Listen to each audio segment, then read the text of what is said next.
կրակում էին, անընդհատ կրակում էին։ Ամեն գիշեր պարկում ես, մտածում ես, որ առավոտյան կարաս չարթնանաս, որ մի օր թշնամին չէր կրակում, այդ արդեն լավ օր էր։ Մեր գյուղի ներքևում շլագբաուն էին դրել թուրքերը։ Նկատեցի, որ այդ խաչի իջեցնում են։ Ամեն շաբաթ մի քանի զոհ ունեին։ Պապաս տենց էլ վերջի անգամ չեկավ տուն։ Մեզ ուղղակի ասեցին, «Всё, առանց ընտրության դուք պետքա գնաք այստեղից»։ Մտքովս չի էլ ուզում անցնի, որ մենք ձեդը բաբին նայելու ենք, ինչպես տեղի բնակիչները Արարատին։ Ամեն գիշեր ես նայում եմ այդ քարին ու ասում եմ, երևի մի օր կգա, ես այդ քարը կտանեմ, կդնեմ տեղը։ Ամենաշատը կարոտում եմ իմ տունը։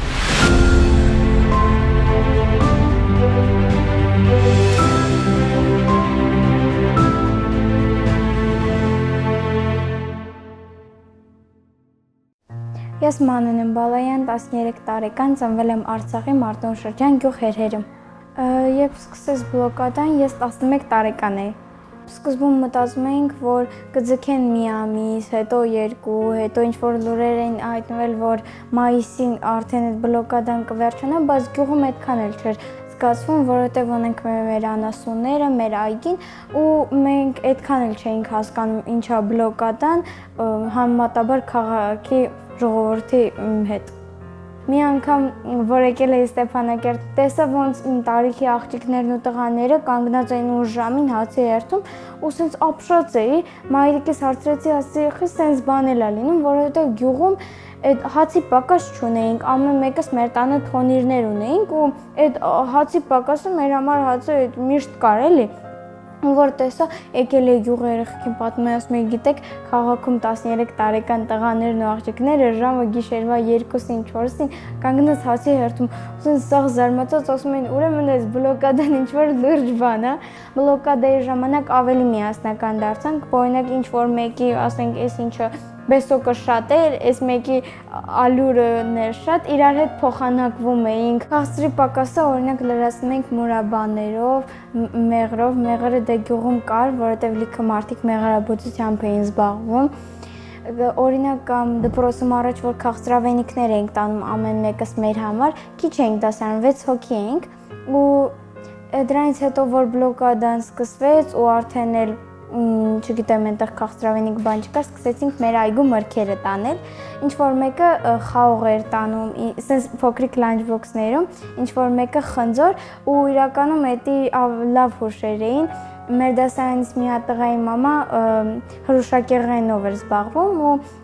իրեն շոկոլադ ուներ, որ հավացնում էին, բայց բլոկադայի ժամանակ որ չէր օգտագործում այդ շոկոլադը, մեր դասարանի Արմենը բերում էր շոկոլադը, մենք միասին նստում, սենց հատիկ հաշվում էին, որպեսզի ամեն մեկից հավասար գա ու այդ շոկոլադը ուտում էինք կամ խաղողի շրջանը որ եկավ, ես խաղող էի տանում ու երեխեքը միշտ ասում էին ձեր այգու խաղողը ամենալավը, խնձոր էինք տանում, տանձ էինք տանում, նենց էինք անում, որ մեր օրը ավելի հետաքրքիր անցնեն, ավելի ուրախ, որ մի օր թշնամին չէր կրակում, այդ արդեն լավ օր էր, որովհետև երբ մարդիկ իրենց այգիներում, արտերում զբաղվում էին աշխատանքով, գյուղական, լիքը կրակում էին թշնամիները ու իրականում թշնամին մեզանից շատ մոտ էր, մենք հեծանիվներով գնում էինք մեր գյուղի վերջը ու այնտեղ չգիտեմ մոշ էինք հավաքում, ու այնտեղից տեսնում էինք ոնց են թաղավարտի են վերևում ասում թուրքերը, մտածում էինք, որ մեզ ոչ մի բան չեն կարող անել, որովհետև մեզ էլ դիրքեր ունենք, մեր միշտ ասում ենք, որ մեր տղաները չեն թողել, որ մեզ ինչ-որ բան անեն։ Մեր համար այդ կրակոցները, թշնամու մոտիկ լինելը, այդքան զարմանալի բան չէ, օրինակ, որ գյուղում ասում են մեկի վրա կրակել են, մենք սկզբում շատ էինք վախենում, մտածում էինք, որ գյուղի վրա էլ կկրակեն, կամ ամեն գիշեր պարկում ես, մտածում ես, որ առավոտյան կարաս չարթնանաս, բայց այն փաստը, որ մեր տղաները կանգնած էին այդ դիրքերում ու ամեն դիրքերից գալուց իրանք ասում էին սաղ լավ է լինելու, այդ մեզ արդեն հույս է տալիս, կամ օրինակ թշնամու այնտեղ բիսպիլոտնիկները, սամալյոտները գալիս թռչում էին, դպրոցի վերև սարք էին դրել, որ Մեզ պելոտնիկը գալիս է ձայներ հանում ու այդ բանը, այս վերջի մասը այդքան էլ շատ ձայն չէր հանում, մենք մտածում ենք, ասում ենք ուրեմն սաղ լավ է, էլ ոչ մի բան չեն անի, էլ ոչ մի, չգիտեմ, այդտեղ ինքնաթիռ, բեսպելոտնիկ բան էլ չի գալու, այդ վախ զգացումը արդեն էլ մեր մոտ անհետացել էր, կարելի ասել։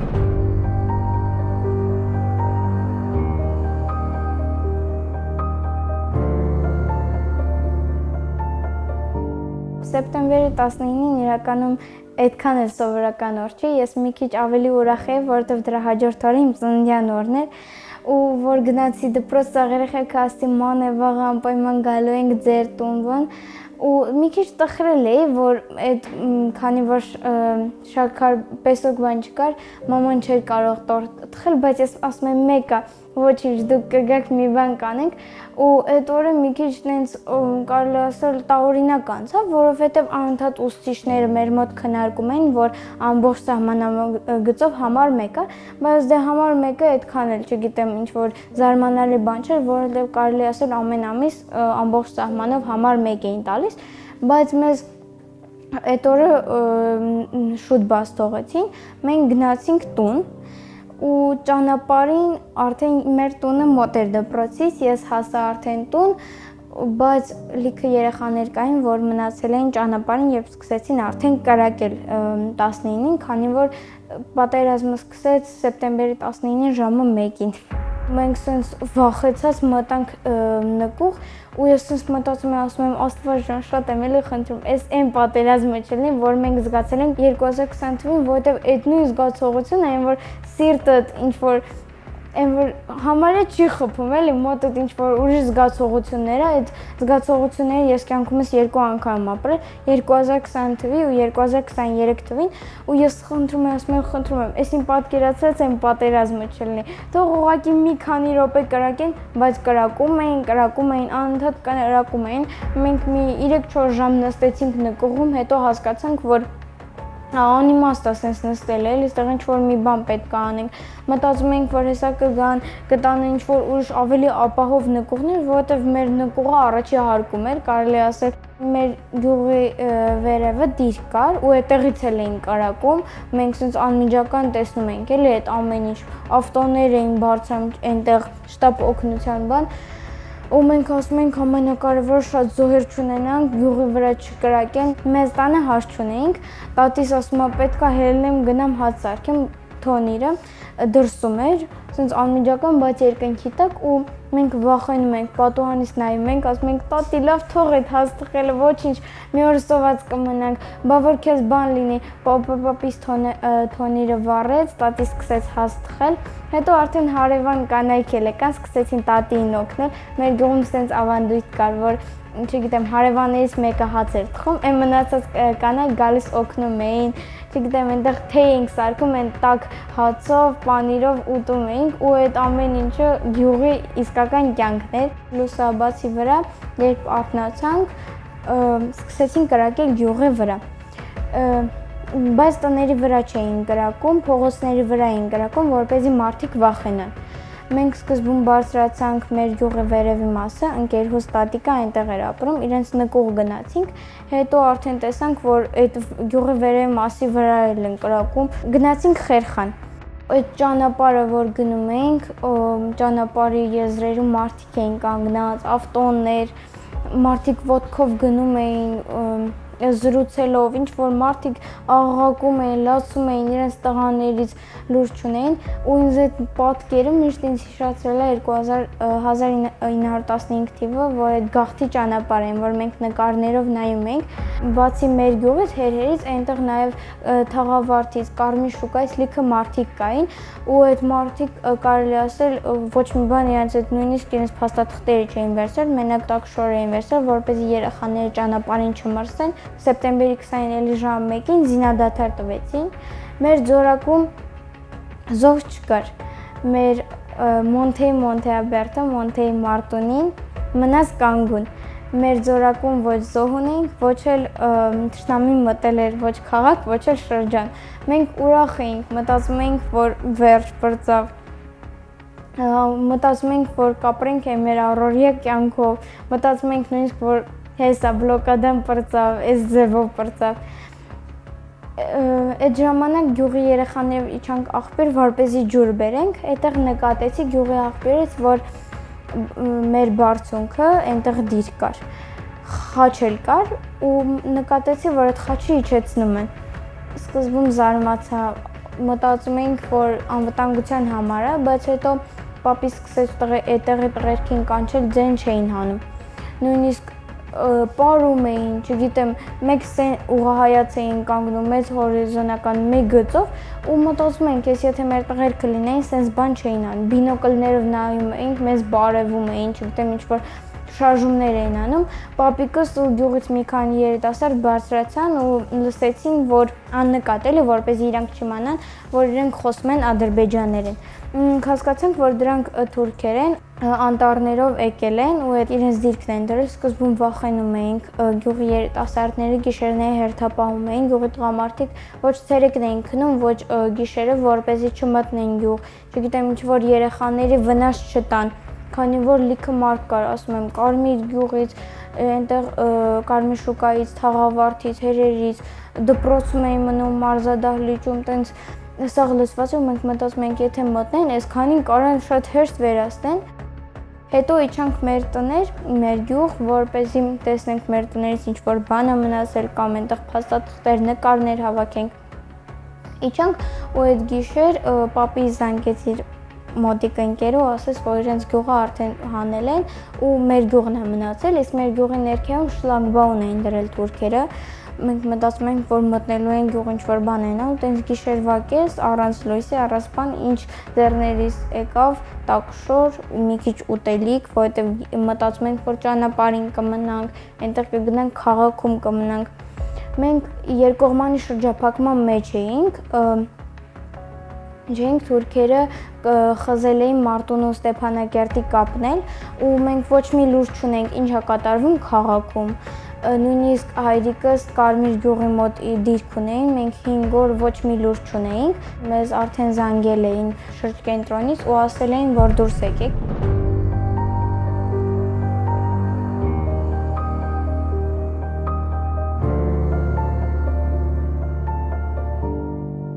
Մեր այգուց մի հատ քար վերցրի, որը մինչև հիմա իմ հետ է, որ Արցախը կարոտում եմ, այդ քարը վերցնում եմ, նայում եմ իրան ու պատկերացնում եմ, այն հիշում եմ իմ սաղ կյանքը, սենց սաղ կյանքս աչքերից դեմով անցնում է։ Ամեն գիշեր ես նայում եմ այդ քարին ու ասում եմ, երևի մի օր կգա, ես այդ քարը կտանեմ, կդնեմ տեղը, մինչև հիմա հիշում եմ, որտեղից եմ վերցրել, որ վերցնում էի, պապիկս ասում է, մի վերցրու, այդ քեզ տանջելու է։ Մեր դարպասների վրա գրեցի պապիկիս անունը, սպիտակ գրիչով գրեցի Լենսեր Բալայան, ասում էի, եթե վերադառնանք գյուղ, արդեն մեծ լինենք կամ մեր երեխաները կամ թոռները վերադառնան, իմանամ որն է եղել մեր տունը։ Հիմա պատկերացնում եմ մեր տունը տենց թափած, փոշոտ, այդ փողոցները դատարկ, կենդանիները սպասում են մեզ, այդ վերջի օրը, որ բաց թողեցինք, պապա շատ էր սիրում շների ու մեզ ունենք դալմատին մի հատ, պապա շատ էր կապված այդ շան հետ, այդ շունը սովորել էր, որ միշտ պապան դիրքերից գա, պապան իրան բաց թողի, փակած էր էլի, որովհետև ինքը ահավոր ձևի մեծ էր։ Պապիս, որ վերջի օրը բաց թողեց, պապաս տենց էլ վերջի անգամ չեկավ տուն։ Այդ շունը նստած էր իր տեղում։ Մյուս անգամները, որ բաց էինք թողում, ինքը կայծակի նման, այս կողմից այն կողմ էր վազում։ Այդ շունը նստած էր լուռ իր տեղ, սպասում էր պապայի գալուն։ Իր աչքերից արտասունքներ էին գալիս, ինքն էլ էր երևի պատկերացնում ինչա կատարվում։ Աղավնիներին բաց թողեցին, դուրս եկան վանդակից ու սենց նայում են, առաջ շունը, որ բաց ենք թողում, շունը իրենց հետևից վազվզում էր, կամ вообще չենք բազում, որպես չգնեն, իրենք սենց կանգնած չէին կողմնորոշվում, ինչա կատարվում, որ մենք գնում էինք, մութ էր, գյուղում մարդ չկար։ Նույնիսկ շունը, կենդանին զգում է ինչա կատարվում, որ իր տերը իր ձեռքով իրան բաց է թողնում, պապիս ինչքան հաց կար տանը, չգիտեմ, ուտելիք, միս, որ պահում էինք ձմեռվա համար, վերեց սաղ դրեց իր դեմ, այդ շան դեմ ու ասեց, ինչքան ուզում ես կուտես, իսկ երբ վերջանա ուտելիք, սաղ դռները պապին բաց է թողել, նույնիսկ բանալիները իր հետ չի վերցրել, ասեց, որ գանք, այդ բանալիները լինի իրենց տեղում։ Միշտ կախած էր մեր այդ պապայիս աշխատանքային այդ պատից, կախած էր պապիս դուռը բացեց, կախեց այդ բանալիները իր տեղից ու դուրս եկանք տնից։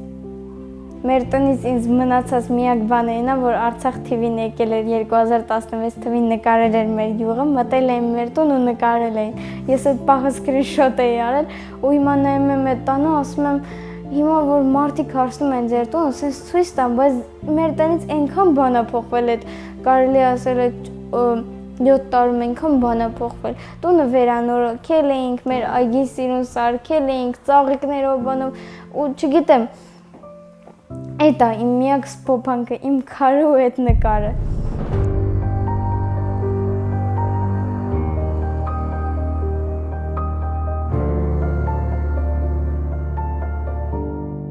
Իրականում սահմանում ապրող երեխայի մտածելակերպը տարբերվում է, չգիտեմ, Երևանի կենտրոնում ապրող երեխայի մտածելակերպից։ Ես միշտ նույնիսկ այստեղի երեխաներին ինձ ասում են մենք քեզ հասկանում ենք, ասում եմ դուք ես չեք կարող հասկանաք, որովհետև Երևանի կենտրոնում ապրող երեխան կյանքում չի հասկանա ինչ է ապրել Արցախում ապրող երեխան կամ չգիտեմ այնտեղ Սյունիքի, Վարդենիսի սահմանամերձ գյուղերում ապրող երեխան, որովհետև ասում եմ այստեղ երեխաների, մեր տարիքի պատանիների երազանքները այլ են մեր երազանքներից։ Օրինակ մենք մեր ծննդյան ժամանակ, որ մոմը փչում ենք, մեր երազանք ենք պամ ամենաառաջինը խաղաղություն լինի, որ էլ մեր դիրքերին չկրակեն, բայց տեղի երեխաները ուրիշ բան են երազում, կամ օրինակ մեր տղաներին ու մեր հարցնում էին ինչ ես ուզում դառնաս, իրանք միշտ ասում էին զինծառայող, միշտ սպասում են որ գնանք բանակ, sense այդ մենք այդ դիրքերով էինք ապրում, այդ զենքերով բանով, բայց մեր երազանքը ուղղակի այն էր, որպեսզի խաղաղ օրը անցներ, մենք զոհեր չունենայինք, մենք կարելի ասել ամեն շաբաթ մի քանի զոհ ունեինք ու գյուղում կարելի ասել տես մարդ չկար, որ իր հարազատներից ինչ-որ մեկը զոհված չլիներ, մենք դպրոցում անկյուններ էինք սարքում այդ զոհված տղերքի համար, միշտ փետրվարի 23-ին, մայիսի 9-ին միշտ միջոցառումներ էինք անում, մենք նենց էինք անում, որպեսզի այդ զոհված տղերքի մայրերը չմտածեն մենք, որ մոռացել ենք այդ տղերքի մասին, որ ծիծաղում ես, ուրախ եմ, մարդկանց հետ շփվում եմ, մարդիկ մտածում են, որ ցավ չեմ զգում, բայց իրականում հոգուս խորքում եմ, որ փոթորիկ է, չգիտեմ ինչ անեմ։ Ես կամ պետք է մնայի Արցախում, մահանայի, այդ արդեն թուլություն է, որ ես այնքան թույլ եմ վարվել, որ պրոստը գնացել եմ ինքնասպանության, այլ չեմ պայքարել։ Հիմա ես ինձ արդարացնում եմ այն փաստով, որ եկել եմ Հայաստան պայքարելու, որպեսզի նորից վերադառնանք Արցախ։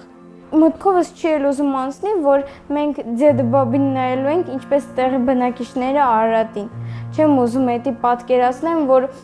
սենց նայում եմ Արարատին ու պատկերացնում եմ իմ գյուղի լեռները, իմ Արցախի լեռները։ Ասում եմ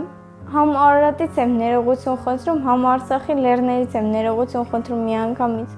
Արցախը մեր ծննդավայրն էր, բայց Հայաստանն էր մեր հայրենիքն է, չէ՞։ Եթե կորցրեցինք մեր ծննդավայրը, պետք է նենց անենք, որ գոնե հայրենիքը կարողանանք պահել, հայրենիքն էլ չկորցնենք։ Կան մարդիկ, որ կարող է, չգիտեմ, վատ խոսքեր են ասում արցախցիների հանդեպ, ասում են, որ մենք թողեցինք մեր տները, կամ որ չենք կռվել մեր տների համար, բայց իրականում այդ մարդիկ ուղղակի պատկերացում չունեն, ինչ ենք մենք զգում այնտեղ։ Լիքը մարդիկ էլ կան, որ մեր կողմն են պահում, նենց են անում, որպեսզի մենք ստեղ մենք զգամ ինչպես մեր տանը, նենց որ մենք Արցախում ենք մեզ զգում, մենք տենց էլ կյանքում չենք զգա։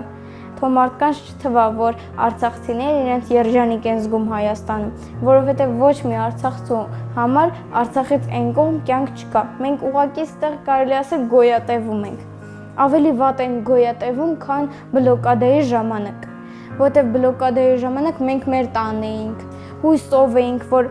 թող այսօր սոված քնեմ, բայց իմ տանս քնեմ, բայց հիմա մենք ստեղ սոված չենք, բայց առանց մեր տուն ենք։ Մենք կորցրել ենք մեր կյանքում ամենաթանկ բանը, հայրենիքը։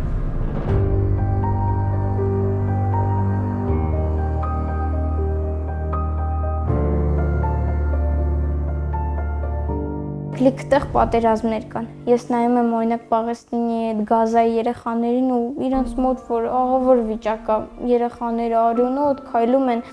Բայց մեկը աշխարհը էլի ուշադրություն է դնում, կամ Ուկրաինայում այդ երեխաներին աշխարհը էլի խոսում է, պաշտպանում է այդ երեխեքի շահերը, բայց մենք 2020 թվականից հետո 3 տարի ապրեցինք այդ կրակոցների տակ, որ ամեն օր բիսպիլոտնիկները գալիս էին մեր տան վերևով թռչում էին, հետո այդ անասելի բլոկադան ապրեցինք, բայց էլի մեծ հույսով, հետո այդ հակարի ճանապարհը, որ 3 օր մենք սոված, ծարավ, առանց ջուրի բան, մեզ ուղղակի ասեցին всё, առանց ընտրության, դուք պետքա գնաք այստեղից, բայց աշխարհը էլի իրան ձևացնում է կույր, որ ինքը ոչ մի բան չի տեսել, մեզ հետ ոչ մի բան չի, իրանք սրանից հետո ինչքան էլ չգիտեմ բարեգործական բաներ անեն, ինչքան էլ մեր համար չգիտեմ, թեկուզ ամեն մեկիս համար մի տուն առնեն, էդի ոչինչ է, քանի որ հայրենիքը ասում եմ, վեր է ամեն ինչից, թող իրենք ուղղակի նկատեն ինչ է կատարվում, թող մեզ վերադարձնեն մեր հայրենիքը, ուղղակի աշխարհը վերցրել է խաղալիքի նման ու նվիրել է Ադրբեջանին։ Ուղղակի անհավատալի բան է 21-րդ դարում, որ մարդու մտքով ինչ անցնում է, կարելի անել, որ ասում է անհնար ոչ մի բան չկա, մարդիկ հիմա չգիտեմ, մոլորակներ են թռչում, դուսին են թռչում, իսկ սովորական բան, ես ապրելով Հայաստանում, որ Արցախը ինձնից այդքան մոտ է,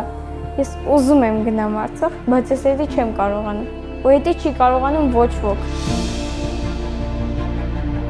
21-րդ դարում, որ ասում են անհնար բան չկա, ես ասում եմ կա։ Հենց հիմա ես այս բանին չեմ կարող գնալ Արցախ։ Կարելի ասել sense ինչ-որ մեկը դարպասները բոլոր կողմերից փակել է, ասում եմ всё, վերջ։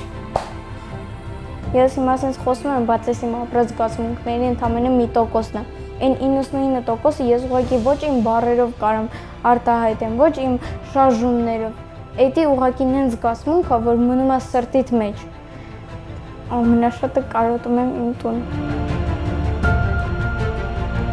Այդ քարի մեջ ես ամեն ինչ գտնում էի։ Պատերազմի ժամանակ, երբ դմդմվում էր, ես նստել էի